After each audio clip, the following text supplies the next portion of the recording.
Hello everybody, Frank the Taper here, live from bedroom number 2.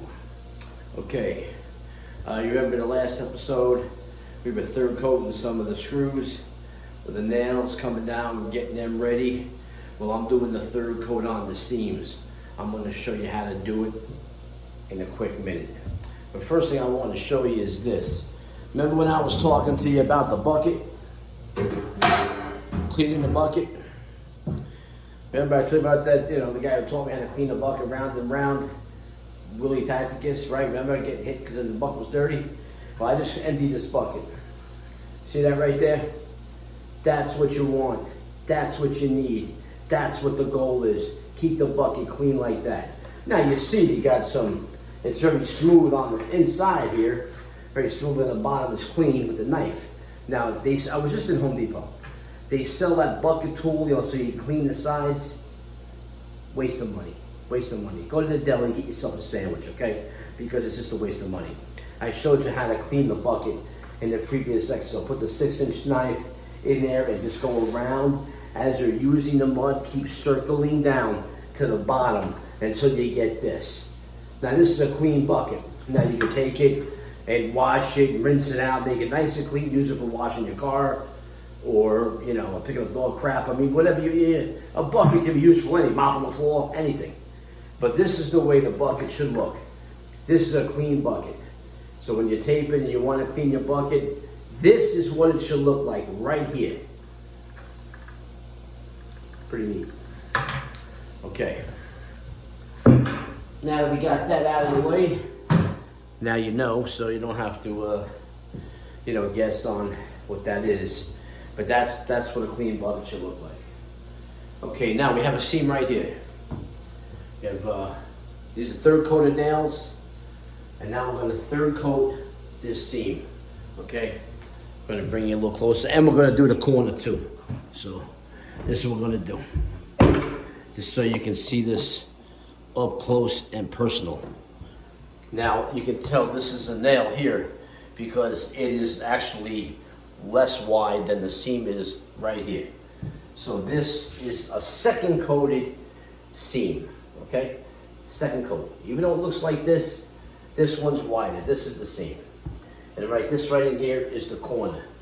Now, for the sake of camera position and what we're doing here, I'm gonna only do the middle section here to show you. I'm not going to bend down because all you'll see is my keister, and who the hell wants to see that?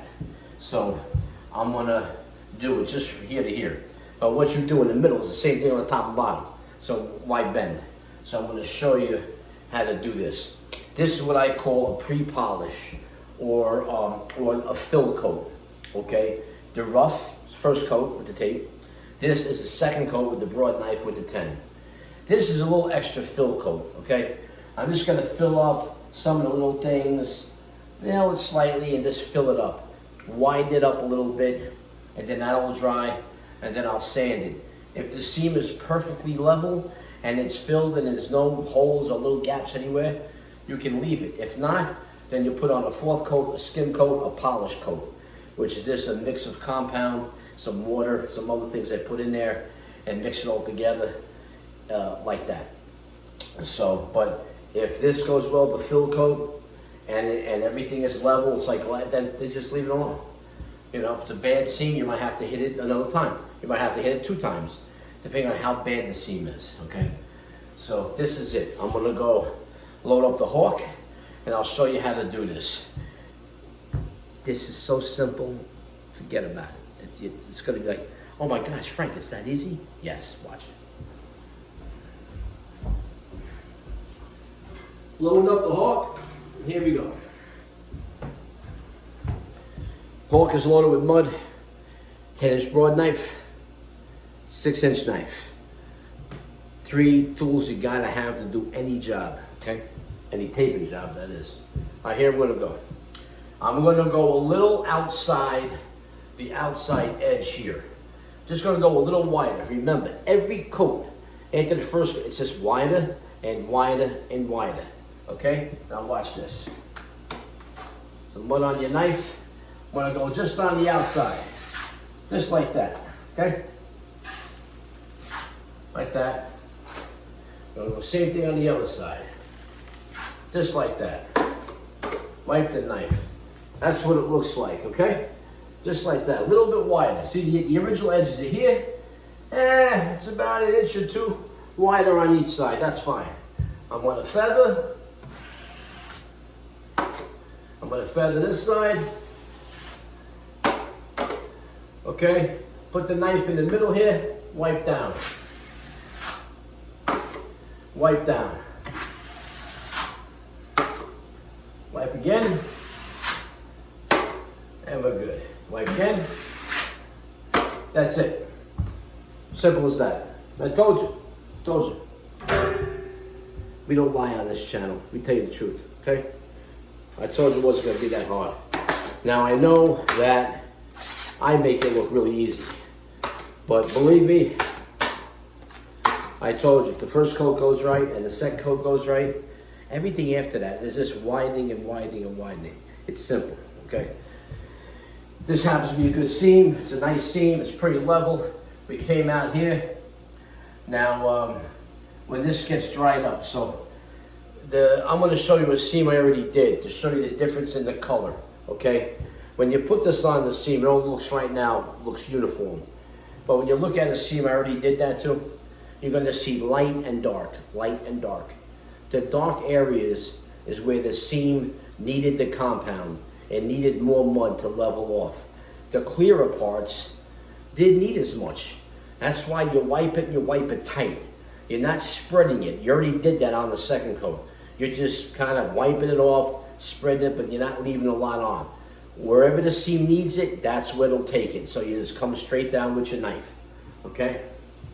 Now I'm going to show you a seam, a couple of seams that I already did to show you the difference in the color. So I'll walk over here. Now look at this. Okay, here I am holding it. See the seam? This one right here? Get a little close up. Look at the difference in the light and the dark, right? So if you come closer and it's like this, it didn't need any compound here in the middle, right? And on the edge, it's perfectly white. But it needed it on this side. This is where it needed the mud, right down here. Wherever you see the gray, that's the heavier amount of mud. That's what it needed. That's what the seam needed. And you give it what it needs. Now it's more level. Now when that dries up, I'll go over, feel it and everything seems right. I'll sand it and I'll leave it. I might not put the fourth coat on. I decide. So, and I just did this corner right here. Now with this corner, you can see on the top, it needed some more mud to level it off. And then in other areas, it didn't need as much. It needed a little bit more below there. It didn't need that much. In the corner, you can see in the corner, it needed some more mud in those areas. And then the other areas really didn't. But in the corner here, real close, I filled up the gap. Right there, I filled up the gap. The gap was on this side. And I filled that in. I held the handle out from the seam and I took it right off. And all the mud went right into that channel, and now it's solid, ready for a quick sand and paint. That corner basically is done. These nails just got to be sanded, but you can see now the seam up close, the difference in the light and the gray. Okay, gray is where it needed mud, and the light white is where it didn't need it. So it's a leveling coat, fill coat. So now it's more level than it was before I did it. Over here, it's the same thing. See on top? Yeah, light and dark. Where it's dark is where it needed to be leveled off. Where it's light, didn't need as much. So now, go back over here, and this seam you have right here, right there. See? It's the way it is. So, this is a very good seam. It might not need that much. Fine. So we widened it up, we put a little, and we make it nice tight. You don't want to leave any mud in the middle. You want to just skim that middle, man, nice and tight down. You want the mud on the outsides, filling up the outsides. You don't want to put too much in the middle because it'll create the high spot, and you'll see it. So we're seeing, the tape is right here, 2 inches. Now it's 10 inches. Now it's probably about 13 inches. And if that's good, it'll be now. If it needs a 4th coat, and you want to just skim it out a little bit, fancy it up, if it's a little empty or whatever, the seam, then you're going to go out here. Just like this. You'll go out here. You go 1 inch past this. You'll go right over here. And you'll make it even wider yet, if you need. If you don't need, you don't need. Now, we got a corner in here. Let me get my tools. I'm going to show you how to do the corner. All right, I'm going to try to reposition the camera to see if you can see this. Now, in this corner here, okay, this is the empty side. This wall, you see that right there? This line, we gotta fill this. We gotta fill this. This side is okay. We're gonna skim over here, but we're gonna stay out of the corner.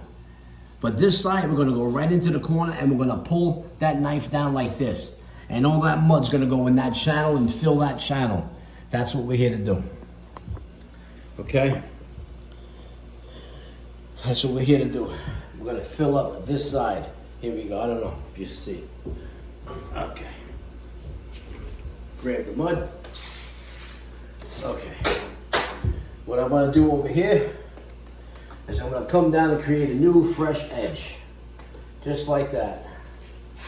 See that? It might be hard to see being that the mud is white, the wall is white. Okay, see that mud in there? Okay. I'm not gonna go all the way to the edge. Okay, I'm gonna stay just outside of the edge like that. Close, but not that far in. Okay? Now I'm gonna wipe it down. I'm not gonna feather this. I'm just gonna wipe it in half. Clean, take it right off. Okay? This side, on the other hand, I'm gonna come outside, right on the outside of the edge there, just like that. And now, I'm gonna bring the knife straight into the corner, like this. Okay? Just like this. Now I got a little bump in there, a little compound dried up in there. I'll take it out. Scrape it off, throw it on the floor, come down again, refill it. Sometimes you get some cheese on there, from the other side from wiping. And then you just clean it up and then just go down again. Okay, same thing. Gonna wipe it in half, just like that. Okay. Now you got the whole seam. The outside edges are done, okay?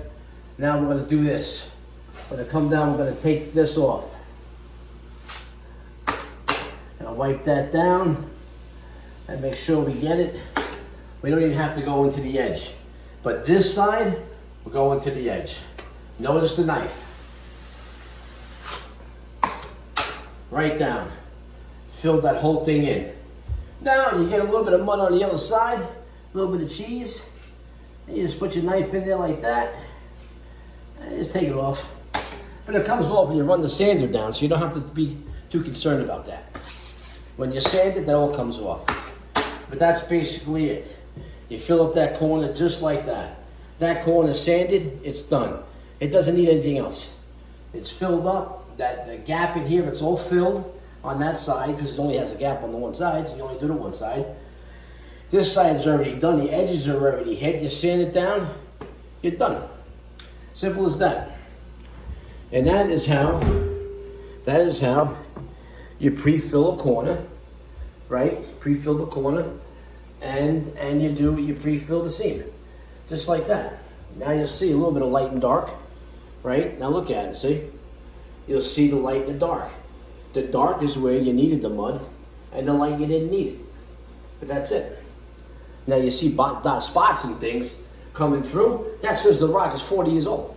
So, all the glue and showing through. That's why when they paint this room, they got to prime it real heavy. Like with a Kills or a Zinza primer, they got to prime it heavy because you got all this glue on the rock because the job is so old. And the compound is new, but you can see the dots. You can see those dots up close coming right through the sheetrock. right through the mud. You can see it, you know, just because of the age. This rock was supposed to be almost white, like a very, very light gray. Now it's like tan, 40-something years old. 1987 they rocked this. 2025 it's getting taped, imagine. Well, anyway, so I'm gonna finish off these seams on the bottoms, same way I just did that corner, and the same way I just did this seam right here, I'm gonna follow down there. There's no difference, except I don't have to bend. And, you know, so that way you can actually see it being done. So when I pull the baker over to do the top of the seam here, that's all I gotta do. Is just pull it straight down, just like I did here, just match it up. That's it, man, the match game, that's all. That's all we have to do. It's the same thing. Every corner gets hit like that. Every seam gets hit like that. The next video will be probably episode 9, where I'm gonna second coat the capping. Okay, and I'm gonna show you the tricks to the cap. And excuse me, I already third coated the nails on the ceiling, just to give you a little thing about that. See like that? See that? Woo! Panoramic view. See that ceiling there? See all the nails? Right? Yep, all third coated. And this seam straight up there, see it's gray? Yeah, that's the one I went straight across. I just coated that. Right? So there you go, there's the ceiling. So we're doing this together in stages. But there's no reason for me to show you, you know, 3 different seams, because it's all the same thing. So what you just saw me do here, I'm doing all over the room. Top to the bottom is the same thing. So once I show you 1 or 2, that's it. You got it. I got faith in you. You can do it. All you got to do is try, and let's face it, you can't really mess it up, right? You know, you put too much mud, you sand it off. You know, I mean, what are you going to do? You got to break something? You got to break the mud? You can't. You can't mess up, so there's be no excuse for you not to try. Give it a shot. Well, this is it for episode 8, short one. No reason to bore you any further. So if you like, hit the subscribe button. If you want to leave a comment, fine. You don't want to leave a comment, fine too. If you learned something today about the taping, great. If you were entertained, even better yet. So thanks for watching. Appreciate y'all. As usual, tuning in. Thanks a lot. God bless you. Take care. See you in episode 8.